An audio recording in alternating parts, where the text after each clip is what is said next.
नमस्कार, मैं हूं सत्यपाल और आप देख रहे हैं CWB हिंदी न्यूज। शक संवत 1947 विक्रम संवत 2082 आज पौष मास के शुक्ल पक्ष की सप्तमी तिथि और दिन शनिवार है। तदनुसार अंग्रेजी तारीख 27 दिसंबर सन 2025। आज 27 दिसंबर को गुरु गोविंद सिंह जयंती मनाई जाती है। गुरु गोविंद सिंह जयंती जिसे प्रकाश पारू के रूप में भी मनाया जाता है, सिखों के 10वें गुरु गोविंद सिंह जी के जन्म के उपलक्ष्य में मनाई जाती है। गुरु गोविंद सिंह जी ने 1699 में खालसा पंथ की स्थापना की थी। उन्होंने गुरु ग्रंथ साहिब को सिखों के अंतिम और शाश्वत गुरु के रूप में घोषित किया था।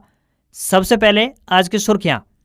हरियाणा में 31 तक राहत नहीं, 4 दिन घना कोहरा व शीतलहर की चेतावनी, मौसम विभाग ने जारी किया ऑरेंज अलर्ट। हरियाणा में किसानों को 75% सब्सिडी पर मिलेंगे सोलर पंप, इस तारीख तक करें ऑनलाइन आवेदन। दीपेंद्र हुड्डा ने अरावली पर बीजेपी सरकार को घेरा, कहा भ्रष्टाचार और माफिया की भेंट चढ़ाए जा रहे हैं पहाड़। हरियाणा में फार्मासिस्टों के लिए अच्छी खबर, सरकार ने बढ़ाई सर्टिफिकेट की वैधता। सीटेट अभ्यर्थियों के लिए बड़ी खबर, अब 30 दिसंबर तक करें पेंडिंग फॉर्म सबमिट। अफसरों के पदों की भर्तियों पर बाहरी अभ्यर्थियों को नौकरी देने का मामला, विपक्ष ने सरकार को घेरा। 1 अप्रैल से बदल जाएगा इनकम टैक्स का पुराना कानून, 2026 में असेसमेंट ईयर खत्म होगा, अब सिर्फ टैक्स ईयर चलेगा, 64 साल पुराना नियम खत्म होगा। भिवानी में समाधान शिविर, सीएम विंडो की शिकायतों पर डीसी सख्त, बोले शिकायतकर्ता की संतुष्टि पर ही बंद हो, बैठक में पूरी रिपोर्ट साथ लेकर पहुंचे। भारत में पेट्रोल पंप की संख्या 1 लाख पार पहुंची, अमेरिका चीन के बाद तीसरा सबसे बड़ा फ्यूल रिटेल नेटवर्क, 90% पंप सरकारी कंपनियों के पास।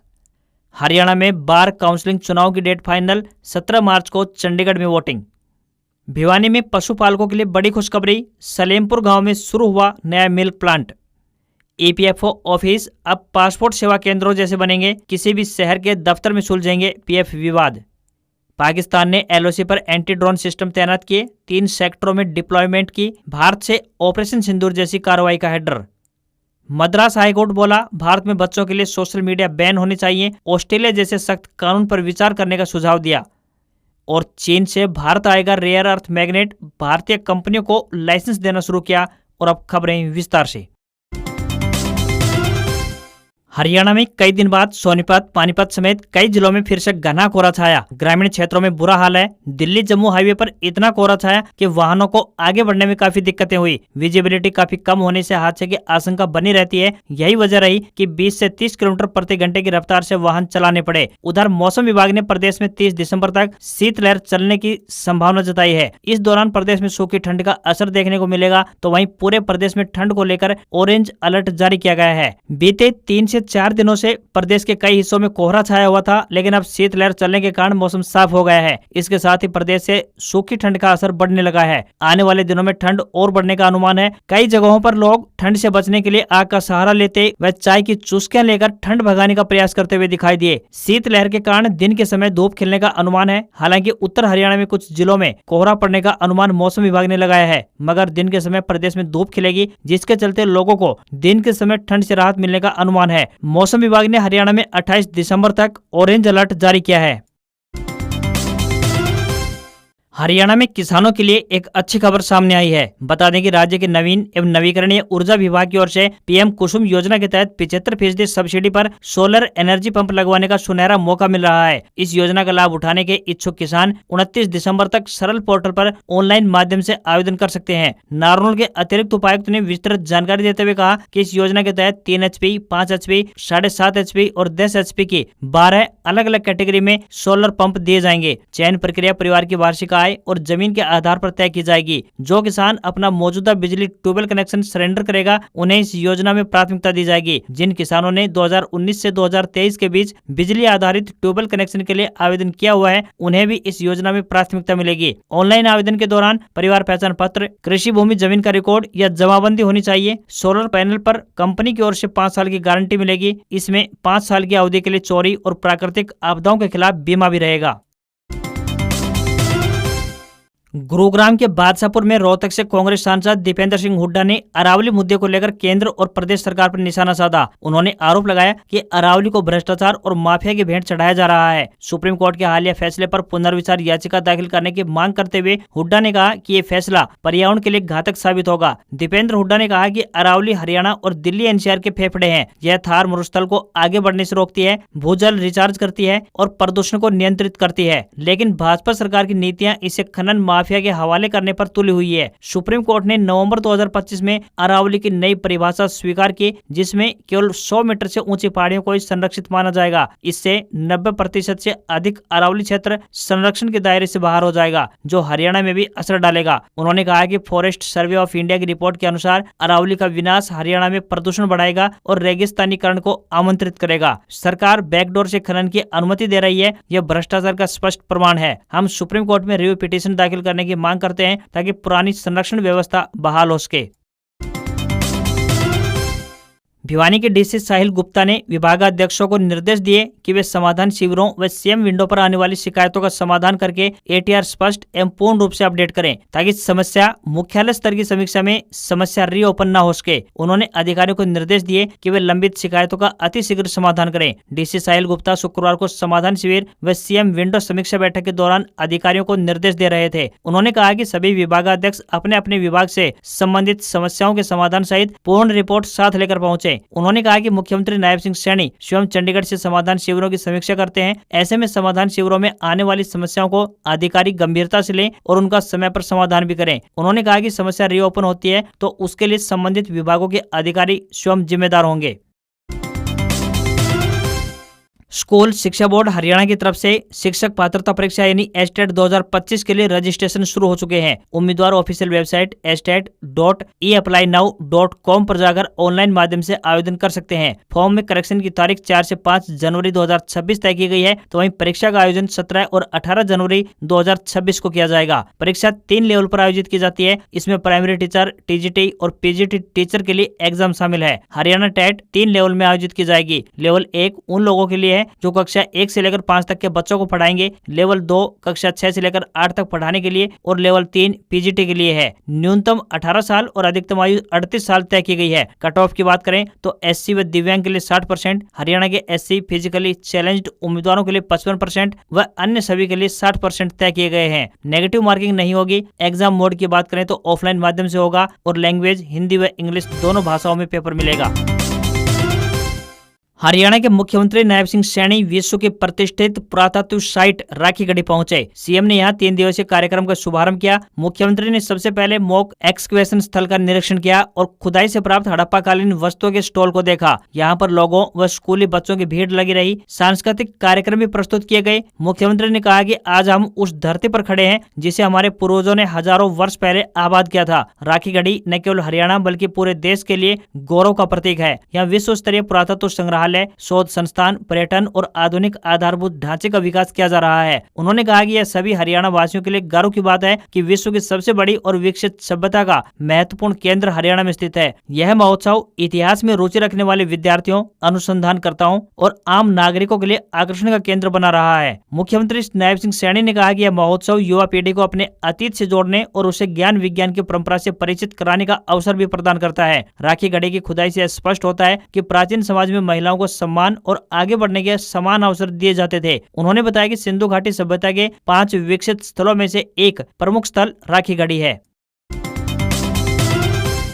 हरियाणा के फार्मासिस्टों को सरकार ने बड़ी राहत प्रदान की है। जिन डी फार्मेसी फार्मासिस्टों की रजिस्ट्रेशन सर्टिफिकेट की वैधता 31 दिसंबर 2025 तक थी, उनकी वैधता फार्मेसी एग्जिट एग्जामिनेशन आयोजित नहीं होने के कारण 31 दिसंबर 2026 तक के लिए बढ़ा दी है। साथ ही संबंधित अभ्यर्थियों के रिकॉर्ड ऑनलाइन माध्यम से अपडेट किए जाएंगे। बढ़ी हुई वैधता वाले प्रमाण पत्र नियत समय पर जारी किए जाएंगे। हरियाणा स्टेट फार्मेसी परिषद की ओर से इसको लेकर एक लेटर जारी किया गया है। हरियाणा राज्य फार्मेसी परिषद के चेयरमैन बीबी सिंघल ने इसकी पुष्टि करते करते हुए बताया कि जल्द ही जरूरी प्रक्रिया को पूरा कर लिया जाएगा। परिषद की ओर से कहा गया है कि संबंधित डी फार्मेसी फार्मासिस्टों से अनुरोध है कि वे इस नोटिस का संज्ञान लें और अधिक से अधिक लोगों में शेयर करें। हरियाणा सहित पूरे भारत में डी फार्मा करने वाले छात्रों के लिए फार्मेसी एग्जिट एग्जामिनेशन देना अनिवार्य हो गया है ताकि वे पंजीकृत फार्मासिस्ट बन सके। प्रदेश में अभी तक 65,000 फार्मासिस्ट रजिस्टर्ड हैं। 2022 तक इनकी संख्या के आंकड़ों की बात करें तो 39,155 फार्मासिस्ट थी। हरियाणा में सरकारी नौकरियों में अधिकारियों के पदों पर बाहरियों को नौकरी देने का मामला गर्मा गया है। कांग्रेस और आम आदमी पार्टी ने हरियाणा की भाजपा सरकार की नीति और नीयत पर सवाल उठाए। यह भी आरोप लगाए कि 70 से 80% अधिकारी के पदों पर बाहरी उम्मीदवारों को नौकरियां प्रदान की गई हैं। आम आदमी पार्टी ने तो यहाँ तक आरोप लगाए हैं कि भाजपा ने हरियाणा को आउटसाइडर्स का स्वर्ग बना दिया है। सरकारी नौकरियां बाहरी राज्यों के देने के मामला फिर से गर्मा गया है। रणदीप सिंह सुरजेवाला ने हरियाणा सरकार की सरकारी नौकरी देने की नीति और नीयत पर सवाल उठाए। सुरजेवाला ने बयान जारी करके आरोप लगाए हैं कि जब से भाजपा सरकार सत्ता में आई है तब से हरियाणा की नौकरियां बाहरियों को बांटी जा रही हैं। हरियाणा के मेधावी युवा विदेशों में मजदूरी को मजबूर पर बाहरियों को सरकार अफसर बना रही है। हरियाणा में हरियाणा वासियों को दूसरे दर्जे का नागरिक बनाने में जुटी हुई है। रणदीप सुरजेवाला ने कहा कि 90% असिस्टेंट इंजीनियर जैसे अफसर हरियाणा से बाहर के हैं, तो वहीं हरियाणा के जनरल कैटेगरी के युवक युवतियों को केवल 10% नौकरियां देने का काम हो रहा है। सुरजेवाला ने सिंचाई विभाग में सहायक अभियंता, सिविल में सामान्य वर्ग के लिए 49 में से 28 बाहरी उम्मीदवारों का चयन किया गया है। वहीं प्रदेश में 10 साल बाद हुई एएमओ की भर्ती में सामान्य वर्ग के 427 पदों में से 394 पदों की लिस्ट जारी की गई है, जिसमें से 75% बाहरी उम्मीदवारों का चयन किया गया है। यही हाल सिविल जज की भर्ती में भी रहा और सिविल जज के 110 पदों में से 60 पदों पर बाहरी उम्मीदवारों को जज लगाया गया है। यह भी दावा किया गया कि हरियाणा सिविल सर्विस यानी HCS की भर्ती में 40% से अधिक बाहरी उम्मीदवारों को नौकरियां दी गई। देश भर से बर्फ देखने की उम्मीद में टूरिस्ट हिमाचल प्रदेश के पर्यटन स्थलों का रुख कर रहे हैं। प्रदेश के अधिकतर पर्यटन स्थलों पर अब तक बर्फबारी नहीं हुई है। अभी केवल लाहौल स्पीति जिले के रोहतांग पास और सिंकुला दर्रे में ही बर्फ देखी जा सकती है। शिमला, मनाली, कुफरी, नारकंडा, धर्मशाला, डलहौजी, कसौली समेत किसी भी फेमस टूरिस्ट स्थल पर बर्फ नहीं है। 18 से 24 दिसंबर के बीच अकेले शिमला शहर में 54,000 से अधिक टूरिस्ट व्हीकल की एंट्री हुई है। इन वाहनों से 2.5 लाख से ज्यादा पर्यटन शिमला, कुफरी, नारकंडा, फागू, सिलारू, मसोबरा और नाल देहरा जैसे पर्यटन स्थलों तक पहुंच गए हैं। इसी बीच 9,527 वोल्वो बसें और छोटे टूरिस्ट वाहन मनाली शहर में एंटर हुए हैं। अनुमान के मुताबिक करीब 1 लाख टूरिस्ट क्रिसमस से पहले मनाली पहुंचे, तो वहीं वीकेंड और न्यू ईयर के दौरान इस संख्या में और अधिक बढ़ोतरी की संभावना जताई गई है। रोहतांग पास मनाली से लगभग 51 किलोमीटर दूर स्थित है। समुद्र तल से इसकी ऊंचाई तकरीबन 13,050 फीट है। यहाँ टैक्सी या फिर निजी वाहन से जाया जा सकता है, लेकिन इसके लिए प्रशासन की अनुमति और मौसम का साफ होना जरूरी है। अधिकतर पर्यटक सुबह मनाली से रवाना होकर शाम तक वापस लौट आते हैं। सिंकुला दर्रा लाहौल को जांस्कर घाटी से जोड़ता है और यहाँ भी बर्फ मौजूद है। यह दर्रा मनाली से तकरीबन 130 किलोमीटर दूर और 16,500 फीट की ऊंचाई पर स्थित है। यहाँ केवल 4x4 वाहनों को ही जाने की अनुमति है, क्योंकि ब्लैक आइस के कारण फिसलन काफी बढ़ गई है। यह इलाका एडवेंचर टूरिस्ट के लिए सबसे अधिक उपयुक्त माना जाता है। 30 और 31 दिसंबर को ऊंचे इलाकों में फिर से हल्की बर्फबारी की संभावना मौसम विभाग ने व्यक्त की है। देश भर में सर्दी ने अपना असर दिखाना शुरू कर दिया है। यूपी, एमपी, राजस्थान समेत 22 राज्यों और केंद्र शासित प्रदेशों में तेज ठंड और घना कोहरा हो रहा है। मौसम विभाग के अनुसार आने वाले 2 दिनों में ठंड और कोहरा और अधिक बढ़ सकता है। उत्तर प्रदेश में हालात सबसे ज्यादा खराब बने हुए हैं। यूपी में कानपुर, प्रयागराज, वाराणसी, अयोध्या समेत 27 जिलों में सुबह घना कोहरा छाया रहा, जिससे कि कई जगहों पर विजिबिलिटी 0 हो गई। कई रेलवे स्टेशनों पर 50 से ज्यादा ट्रेनें देरी से चल रही है। वहीं राजस्थान में वेस्टर्न डिस्टर्बेंस का असर खत्म होते ही उत्तरी ठंडी हवाओं ने सर्दी और बढ़ा दी है। 4 शहरों में न्यूनतम तापमान 5 डिग्री और 21 शहरों में 10 डिग्री सेल्सियस से नीचे दर्ज किया गया। माउंट आबू में पारा 1 डिग्री सेल्सियस तक पहुंच गया है, जबकि फतेहपुर में 1.6 और नागौर में 1.8 डिग्री सेल्सियस रिकॉर्ड किया गया। राजस्थान के सीकर के पलसाना में सुबह खेतों में फसलों पर ओस की बूंदें जमी हुई नजर आई, तो वहीं उत्तराखंड के देहरादून में घना कोहरा होने के कारण विजिबिलिटी 0 हो गई। पंजाब, हरियाणा, उत्तर प्रदेश, राजस्थान और बिहार में कोहरे के साथ ठंडी उत्तर पश्चिमी हवाएं चलने की संभावना है। कोल्ड डे जैसी स्थिति बनी रहेगी। बता दें कि कोल्ड डे एक मौसम संबंधी स्थिति है जब किसी स्थान का न्यूनतम तापमान 10 डिग्री सेल्सियस से कम हो, जिससे बहुत ज्यादा ठंड महसूस होती है। वहीं जम्मू कश्मीर और हिमाचल प्रदेश में ऊंचाई वाले इलाकों में बर्फबारी तेज हो सकती है, जबकि निचले इलाकों में बारिश के आसार जताए गए हैं। राजस्थान के 11 जिलों में अगले 3 से 4 दिनों तक तेज सर्दी और शीतलहर चलने की आशंका है। ग्रामीण इलाकों में ठंडी हवाओं के कारण पाला जमना शुरू हो गया है। मद्रास हाईकोर्ट ने शुक्रवार को केंद्र सरकार को सुझाव दिया कि ऑस्ट्रेलिया की तरह भारत में भी 16 साल से कम उम्र वालों के लिए सोशल मीडिया पर रोक लगाई जाए। कोर्ट ने कहा कि इस पर गंभीरता से विचार किया जाना चाहिए। हाईकोर्ट के मदुरई बेंच ने यह बात नाबालिगों को ऑनलाइन पोर्नोग्राफिक कंटेंट आसानी से मिल जाने के मुद्दे पर दायर जनहित याचिका पर सुनवाई करते हुए ये बात कही। कोर्ट ने कहा कि इंटरनेट सर्विस प्रोवाइडर्स यानी ISP पर और सख्त नियम लागू किए जाएं। उन्हें अनिवार्य रूप से पेरेंटल कंट्रोल देने के लिए भी कहा जाए, जिससे कि माता पिता अपने बच्चों की ऑनलाइन एक्टिविटी को फिल्टर और कंट्रोल कर सकें। दरअसल ऑस्ट्रेलिया ने 9 दिसंबर से 16 साल से कम उम्र के बच्चों के लिए सोशल मीडिया प्लेटफॉर्म्स पर अकाउंट बनाने पर बैन लगा दिया है। ऑस्ट्रेलिया इस तरह का बैन लगाने वाला दुनिया भर का पहला देश है। इसमें 16 साल से कम उम्र के बच्चों को TikTok, social media platform X, Facebook, Instagram, Snapchat और यूट्यूब जैसी बड़ी सोशल मीडिया साइटों से दूर रखने का प्रावधान है। अदालत ने कहा, जब तक नया कानून नहीं बनता तब तक सरकार और आयोग जागरूकता अभियान तेज करें और बच्चों और माता पिता को सुरक्षित इंटरनेट इस्तेमाल करने के तरीके सरल भाषा में समझाएं। वहीं स्कूलों, मीडिया और सोशल मीडिया के जरिए बच्चों और अभिभावकों को सुरक्षित इंटरनेट के बारे में बताया जाए। पंजाब नेशनल बैंक ग्रामीण स्वरोजगार प्रशिक्षण संस्थान द्वारा विभिन्न पदों पर भर्ती के लिए आवेदन मांगे हैं। आपको बता दें कि ये भर्तियां संविदा आधार पर 1 साल के लिए होने जा रही है। जो भी उम्मीदवार इन पदों पर आवेदन भेजने के इच्छुक हैं, वे ऑफलाइन माध्यम से अपने आवेदन भेज सकते हैं। इन पदों के लिए उम्मीदवार का 7वीं पास होना जरूरी है तथा उम्मीदवार को कृषि, बागवानी या उद्यानिकी का अनुभव होना चाहिए। किसी भी वर्ग के उम्मीदवारों को कोई भी आवेदन शुल्क नहीं देना है। न्यूनतम आयु 22 वर्ष और अधिकतम आयु 40 वर्ष तय की है। इन पदों के लिए आपको ऑफलाइन आवेदन भेजने होंगे। उम्मीदवारों से विनम्र निवेदन है कि भर्ती के लिए आवेदन करने से पहले आधिकारिक विज्ञापन अवश्य देख लें। आवेदन करने की अंतिम तिथि 5 जनवरी है। सैलरी 12,000 रुपए पर मंथ मिलेगी।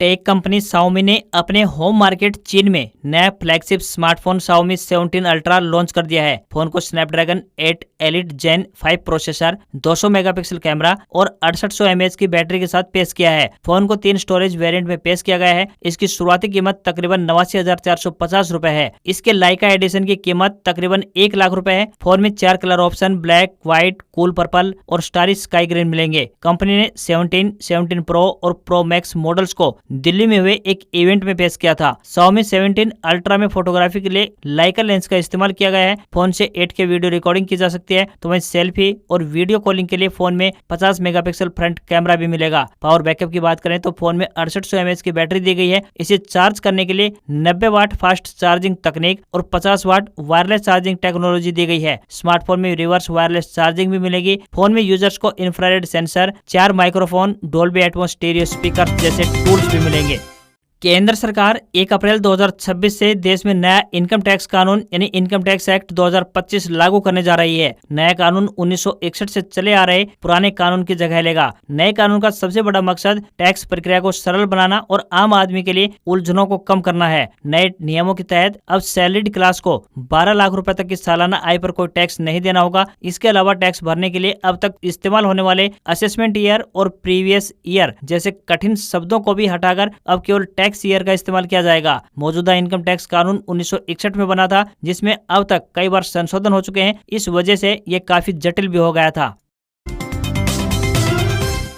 हफ्ते के आखिरी कारोबारी दिन भारतीय शेयर बाजार में गिरावट देखने को मिली। सेंसेक्स 367 अंक नीचे 85,041 के लेवल पर बंद हुआ। निफ्टी में भी 100 अंकों की गिरावट देखने को मिली और 26,042 के लेवल पर बंद हुआ। सेंसेक्स के 30 शेयरों में से 24 में गिरावट रही। बजाज फाइनेंस और एशियन पेंट्स समेत कुल 8 शेयरों में 1% से ज्यादा की गिरावट रही। तो वहीं टाइटन का शेयर 2.2% ऊपर चढ़कर बंद हुआ। निफ्टी के 50 शेयरों में 35 नीचे बंद हुए। NSE के IT, ऑटो, रियल्टी और बैंकिंग इंडेक्स में गिरावट रही। वहीं सोने चांदी के दाम लगातार चौथे दिन अपने ऑल टाइम हाई पर पहुंच गए हैं। 1 किलोग्राम चांदी की कीमत 9,124 रुपए बढ़कर 2,28,107 रुपए पर पहुंच गई। 10 दिन में चांदी 32,927 रुपए महंगी हो चुकी है। सोने की कीमत में भी तेजी देखने को मिली और ये 1,329 रुपए बढ़कर 1,37,956 रुपए प्रति 10 ग्राम के स्तर पर पहुंच गई है। वहीं 22 कैरेट सोने का दाम 1,26,368 रुपए प्रति 10 ग्राम के स्तर पर पहुंच गया है। आज खबरों में बस इतना ही। देखते रहिए आपका अपना हरियाणा का सबसे बेहतरीन news channel CWB Hindi news. नमस्कार। इसी आशा के साथ